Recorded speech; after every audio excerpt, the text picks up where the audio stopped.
जय गुरुदेव, जय जय गुरुदेव, जय जय गुरुदेव, जय जय गुरुदेव।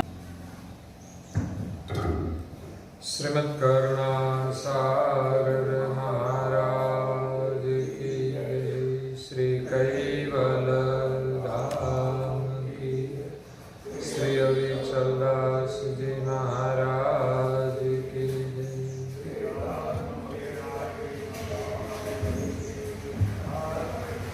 सत्य सारे सत्य सारे सत्य सारे। परम गुरु श्रीमद् करुणा सागर महाराज श्री रचित पंचम स्वसंवेद यानी पंचम सूक्ष्म वेद निजपति परम प्रभाव स्कंद है चौथा और चौपाई नंबर है 64वीं।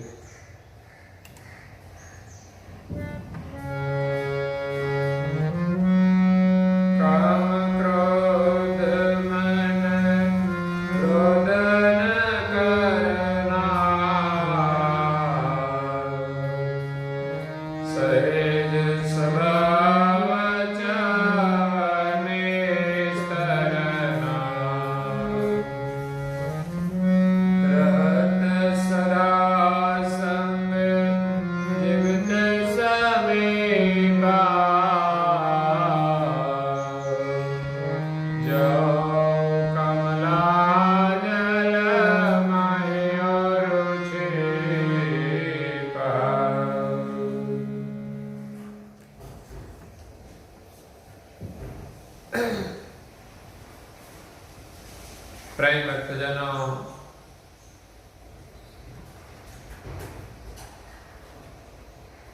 ज्ञान संप्रदाय के आद्य स्थापक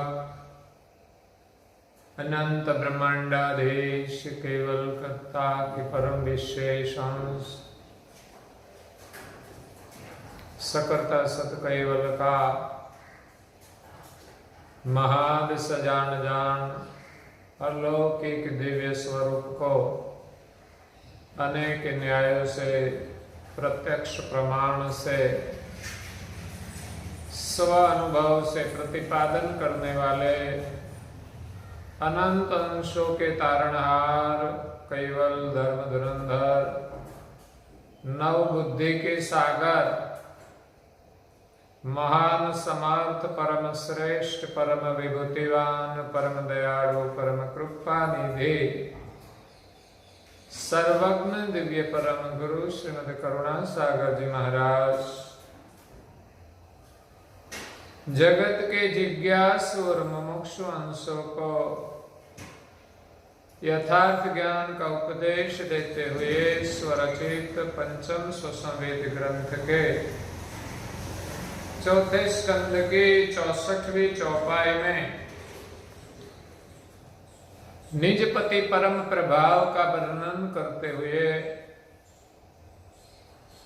अपनी अलौकिक अमृतमय वाणी में कहते हैं, काम क्रोध मन व्रोधन धरना सहेज स्वभाव साव निस्तरना।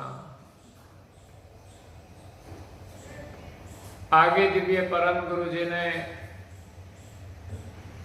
संतों की अगम गति का वर्णन किया और अब संसार में रहकर जिनको प्रभु भजन करना है तो संसार में रहते हुए किस प्रकार हम प्रभु का सुमिरन करें, सर्जनहार के साथ हमारी एकता करें, काम क्रोध मन व्रोधन धरना सहेज स्वभाव सहाव निस्तरना। संसार में सहज स्वभाव से विचरण करना, अपना स्वभाव सहज बनाना। जब हम सहज जीवन जिएंगे तो प्रभु का स्मरण भी सहज होगा। लेकिन संसार की उपाधि में, मिथ्या कल्पनाओं में, मिथ्या बातों में मनुष्य ने अपना जीवन इतना जटिल बना दिया है, उनके पास समय होते हुए भी वो प्रभु का स्मरण नहीं करते, क्योंकि प्रभु के स्मरण के प्रति अपने अंतर का जो भाव है वही संसार के व्यवहार में इतना लिप्त हो गया है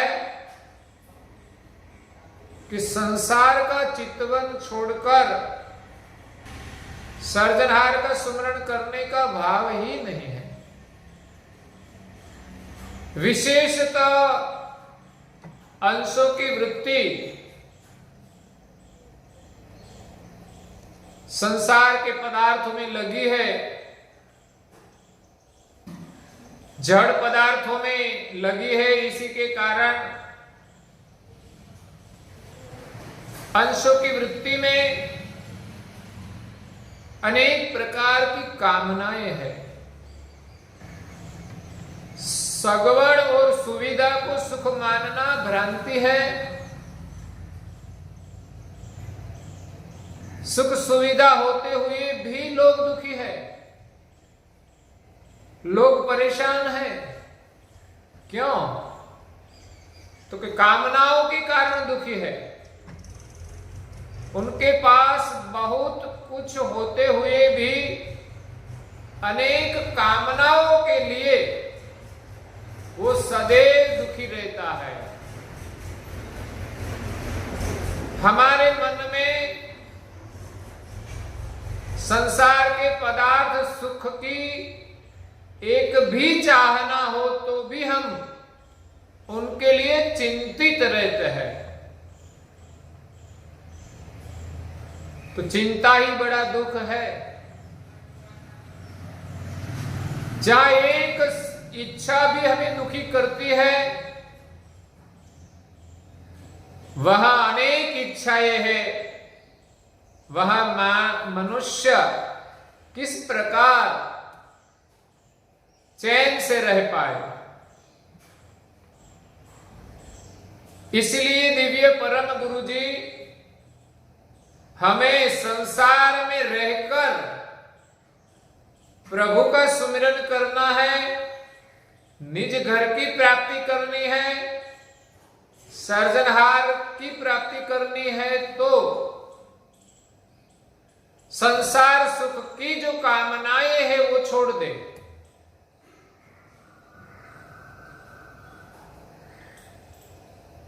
और संसार में सहज भाव से हम वर्तमान करें।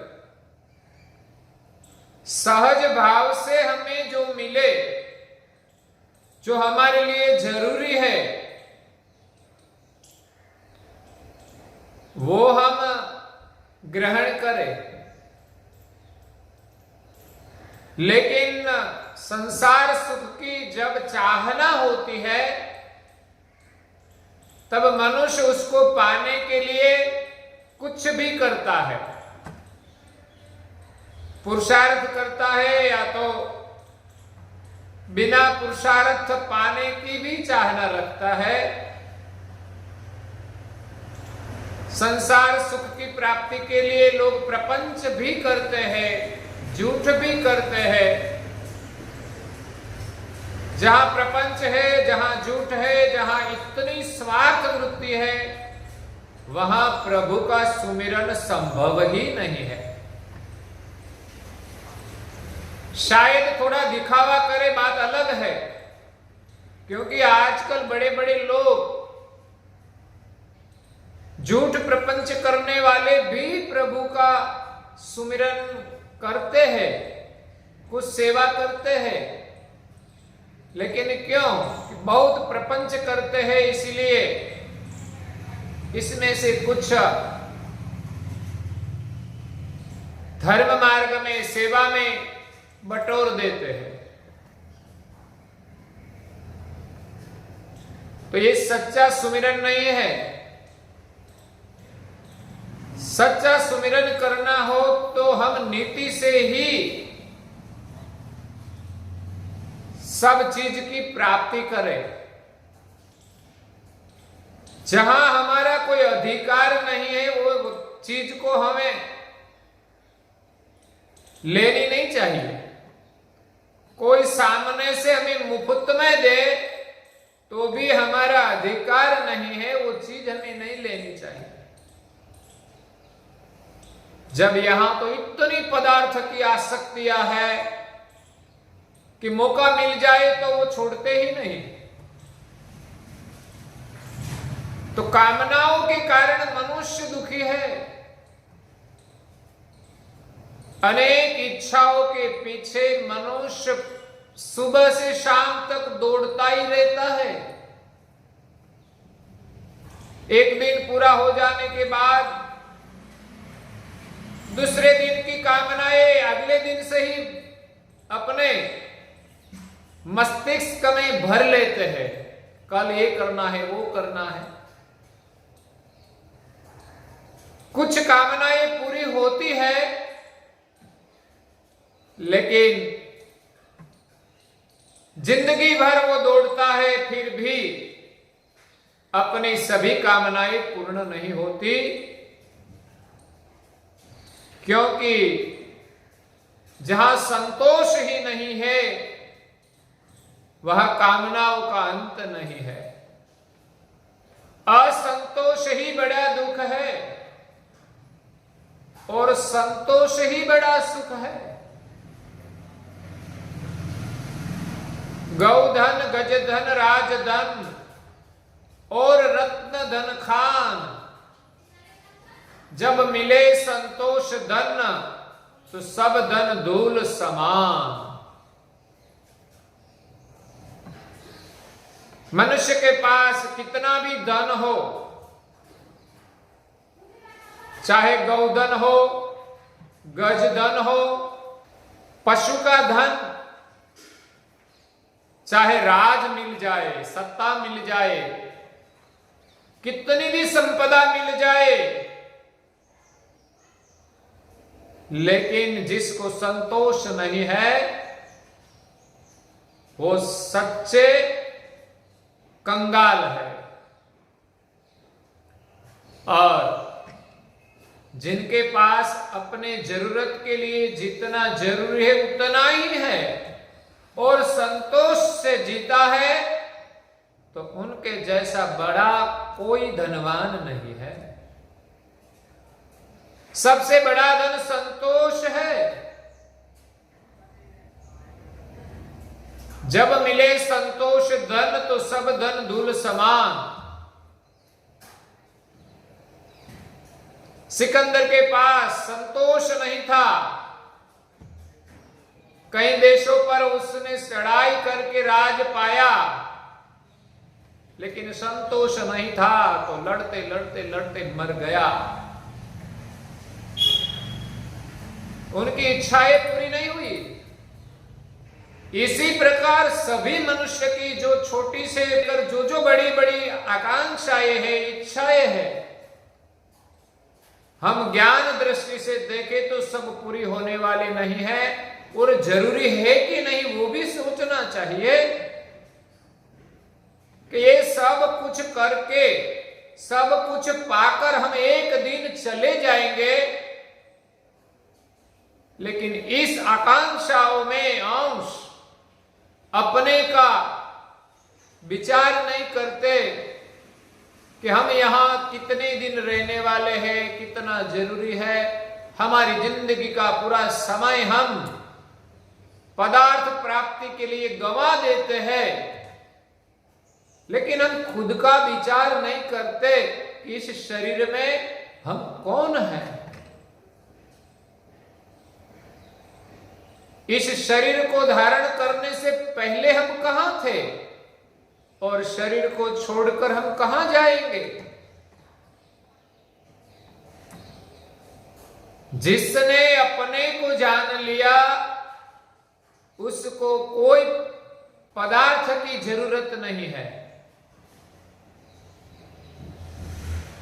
और अपने में इतना सामर्थ्य है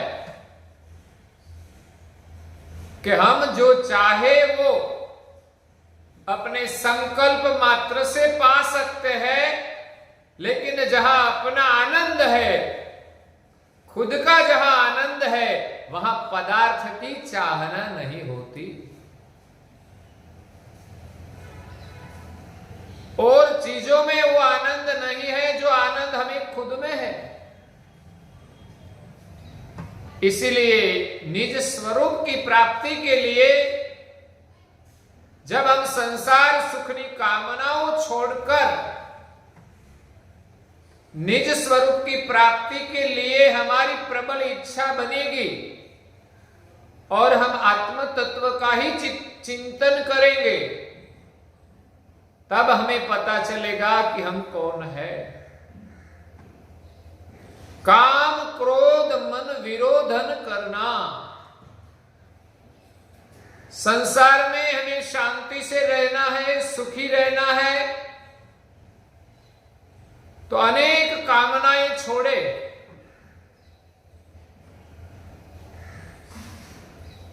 एक कामना पूरी हो जाती है तो दूसरी खड़ी होती है, दूसरी पूरी होती है तो तीसरी खड़ी होती है। कभी पूर्ण विराम आता ही नहीं। इच्छाओं की पूर्ति करते करते जीवन पूर्ण हो जाता है, लेकिन इच्छाएं खत्म नहीं होती, और इच्छाओं के कारण ही अंश को फिर शरीर धारण करना पड़ता है। शरीर सुख की, पदार्थ सुख की जो चाहना रह जाती है, शरीर सुख और पदार्थ सुख की प्राप्ति के लिए, इंद्रिय सुख के लिए ये अंश 84 लाख प्रकार के कोई भी शरीर धारण करते हैं। मनुष्य जन्म तो केवल प्रभु की प्राप्ति के लिए ही मिलता है, और जिनकी इच्छा प्रभु प्राप्त करने की प्रबल हो और जीवन में जो मानवता के अनुसार जीवन जीता है, परमार्थी जीवन जीता है, उनको ही फिर मनुष्य का जीवन मिलता है। संसार सुख की कामनाओं साथ में लेकर जाता है, वो तो कोई न कोई शरीर धारण करता है। इसलिए काम क्रोध मन विरोधन करना।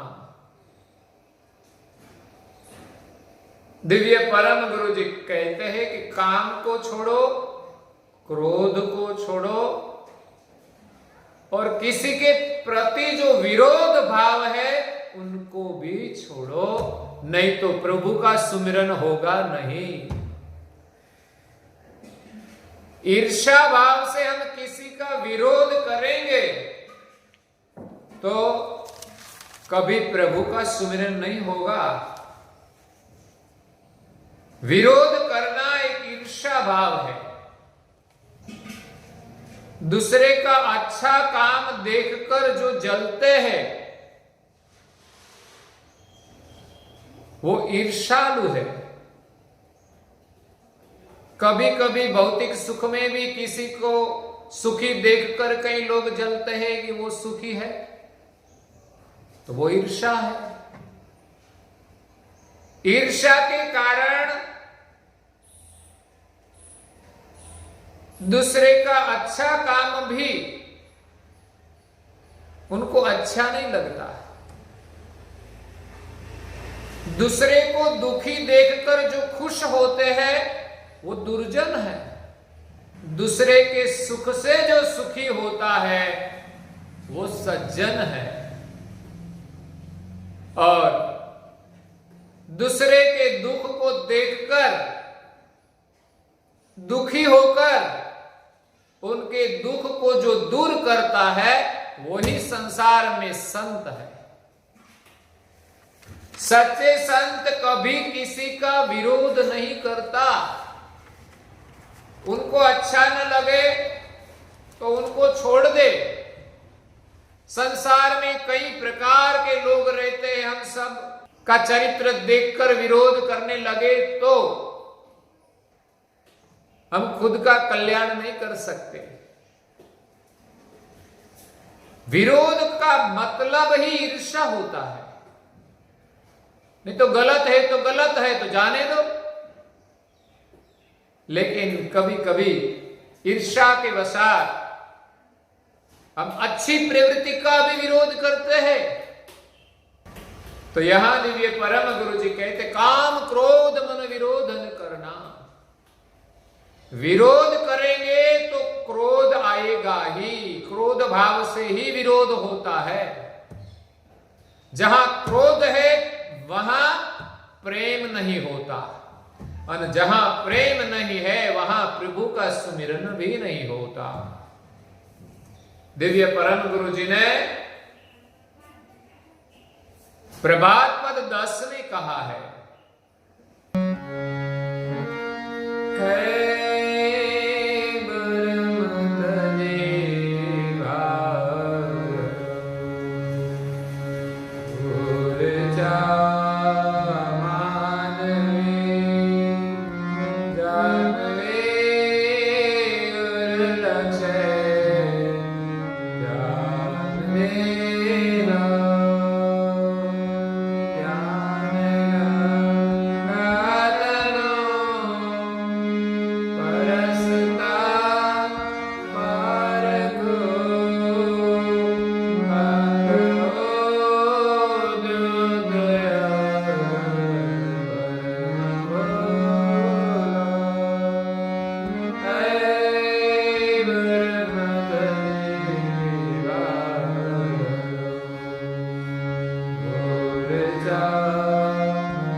ज्ञान एक गंगा है। ऐसे कहा जाता है कि गंगा में नहाने से पाप धुलते हैं, लेकिन सही यही है कि गंगा रूप ज्ञान से हम स्नान करें तो अवश्य ही हमारा पाप धुलता है। गंगा एक ज्ञान का प्रतीक है, तो ज्ञान रूप गंगा में हम स्नान करें तो अवश्य ही हमारा पाप धुल जाएगा और अहंग उद्योत अग भरम भूलो, अहंग अपना स्वरूप का उदय होगा। जो स्वरूप हम भूल गए हैं इस स्वरूप का अनुभव होगा ज्ञान गति से। अब यानी पाप सब दूर हो जाएंगे, लेकिन ज्ञान से हम कामने क्रोध मन व्रोध अहंकार मद सोसद पर हरि प्रेम पी लो। काम क्रोध मद, विरोध और अहंकार को छोड़कर हम सब के साथ प्रेम रखकर हरि का सुमिरन करें कि हम सब एक ही सृजनहार के अंश है और हमें जो कुछ मिले उनका कभी मद भी न करे, अभिमान भी धारण न करे। तो कामनाओं को छोड़कर, क्रोध को छोड़कर, मद और अभिमान को छोड़कर हम प्रेम का रसपान करें।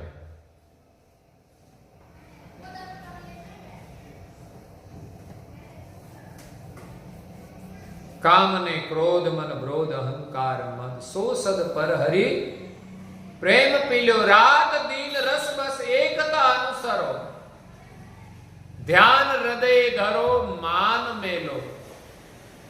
रात्रि दिन अहो निश हम सृजनहार का ध्यान में रहे। सृजनहार का ध्यान करते करते हम संसार का काम करेंगे तो संसार का काम तो सहज में हो जाएगा। जैसे नरसिंह मेहता ने अपने इष्ट का सुमिरन किया, इतना विश्वास था तो उनका सब काम उनके इष्ट ने पूरा कर दिया। इसीलिए प्रभु के स्मरण के आगे संसार का काम तो सब तुच्छ है। हमें सब काम जरूरी भी नहीं लगेगा और जितना जरूर है उतना तो सहजता में पूर्ण हो जाएगा। वो काम हमारे लिए बाधा नहीं बनेगा। लेकिन लोग प्रभु का स्मरण छोड़कर, न्याय और नीति को छोड़कर स्वार्थ में इतने लगे हैं, अपना ही कार्य अपने जीवन में बाधा रूप बन जाता है। इसीलिए दिव्य परम गुरु जी कहते हैं कि रात दिन रस बस एकता अनुसरो, ध्यान हृदय धरो मान मेलो। संसार का मान छोड़ो, प्रभु के आगे बस हमारा मान हो। दुनिया में कभी मान मिलने वाला नहीं है। जहां मान होगा वहां अपमान भी होगा। गौतम बुद्ध बौद्धत्व प्राप्त करने के बाद गांव गांव में विचरण करते थे।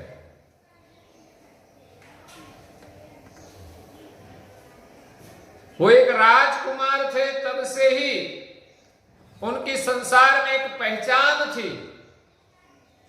बौद्धत्व पाने के बाद कई राजाओं ने उसको आमंत्रित किया, अपने राज में ले गए कि बुद्ध का चरण हमारे राज में पड़े तो हमारा राज्य सुखी हो जाए। बुद्ध की अमृत वाणी लोग सुने तो उनका जीवन बदल जाए। तो लोग स्वागत के साथ उनके नगर में ले जाते थे, लेकिन बुद्ध तो निर्माण होकर वो उनके राज्य में जाता है। वो कभी राजभवन में विश्राम नहीं करते, अपनी कुटिया अलग बनवा के वहां रहते थे। वो राज सुख की कोई चाहना नहीं रखते थे और लोग उनको आदर के साथ ले जाते थे, फिर भी उनको कोई मान का भाव नहीं था। फिरते फिरते बुद्ध एक बार एक नगर में गए। इस नगर के राजा भिक्षुक बन गए थे, इसलिए उनकी जो रानी थी उनको बुद्ध के प्रति बहुत आक्रोश था। जब बुद्ध उनके नगर में गए तब रानी ने कह दिया था कि बुद्ध आए तो उसका सम्मान तो नहीं करना, लेकिन उनका अपमान करना, अपशब्दों से अपमान करना। तो जब गौतम बुद्ध अपने भिक्षुओं के साथ इस नगर में गए, तब सब लोगों ने उसका बुरी तरह से अपमान किया, लेकिन बुद्ध तो अपनी मस्ती में रहा। बुद्ध ने कभी मान की चाहना नहीं रखी थी, इसीलिए उनको अपमान का भी दुख नहीं था, क्योंकि संसार में ऐसा तो होता ही रहता है, सब जगह सम्मान मिले ऐसी चाहना भी ठीक नहीं है। तो सब जगह सम्मान मिलता था, इसलिए भिक्षु को अच्छा लगता था, लेकिन आज बुद्ध का अपमान हुआ तो भिक्षुकों को अच्छा नहीं लगा। तब बुद्ध को किया कि हमें यहां नहीं रहना है, यहां लोग आपका अपमान करते हैं, आपको गालियां देते हैं, इसलिए हम यहां से चले जाए। बुद्ध के कहां जाएंगे, हम जहां जाएंगे वहां शायद अपमान होगा, तो हम कहां जाएंगे। ऐसा नहीं कि जहां अपमान होता है वहां से हम भाग जाए।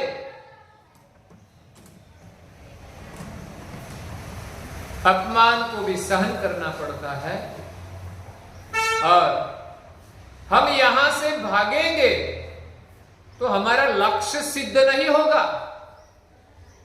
जहां अच्छा होगा वहां जाएंगे, जहां अच्छा नहीं मिलेगा वहां से भाग जाएंगे।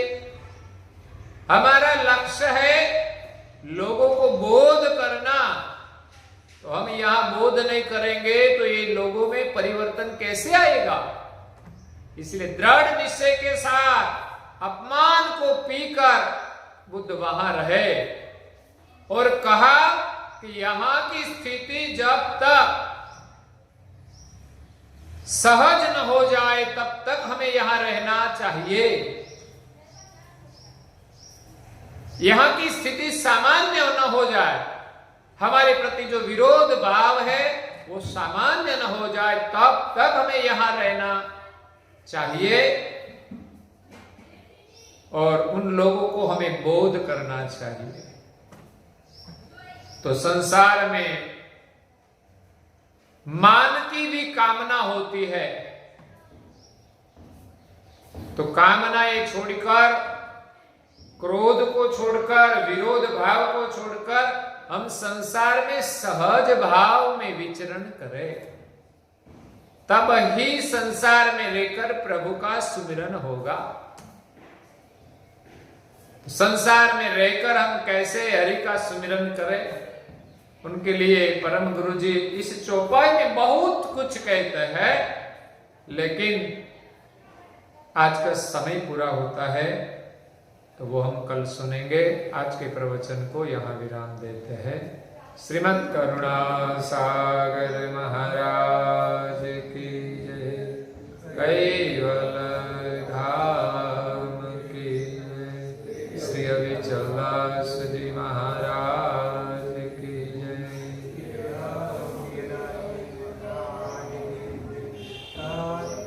सत्य साहे सत्य साहे।